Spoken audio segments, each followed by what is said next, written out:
వర్మ ఆయన స్థాయిలో వర్మ అనేటువంటిది లెక్క కాదు కదా. ఇప్పుడు అక్కడ ఉన్నాడు కాబట్టి అక్కడ వర్మ కాబట్టి, లేదా ఇంకో నియోజకవర్గం ఎత్తుక్కుంటే ఆ నియోజకవర్గంలో తెలుగుదేశం కానీ వాళ్ళనే నమ్ముకుని అక్కడ ఎందుకు ఎంచుకుంటాడు ఆయన?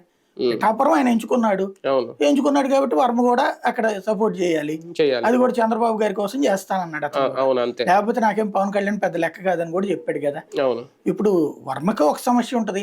వర్మక ఇప్పుడు పవన్ కళ్యాణ్ గెలిచాడు అనుకోండి, శాశ్వతంగా వర్మకి ఆ సీట్ రాదు కదా. 2024 అదే గెలిస్తే అంతే. ఇప్పుడు ఎక్కడ ఎత్తుక్కోవాలి? ఆయన ఇంకో హోమ్ కాన్స్టిట్యున్సీ ఎత్తుక్కోవాలి.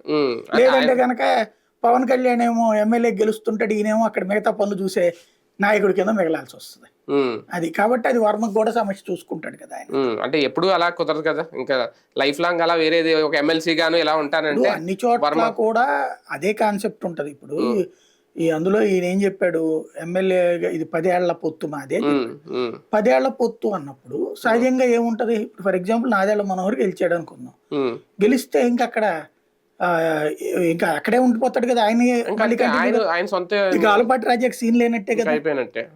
అట్లాగే సుందర విజయ్ కుమార్ గెలిస్తే ఇంకా బండారు సత్యనారాయణమూర్తికి ఏముంటది, అది కంటిన్యూటీనే కదా. అట్లాగే తెలుగుదేశం ఎమ్మెల్యేలు గెలిచిన చోట జనసేనకి రెండోసారి ఇంకా సీట్ ఇయ్యరు కదా.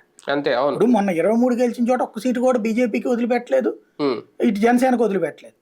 రేపు అంతే కదా. ఇప్పుడు జనసేన ఎందుకు వదిలిపెట్టారు?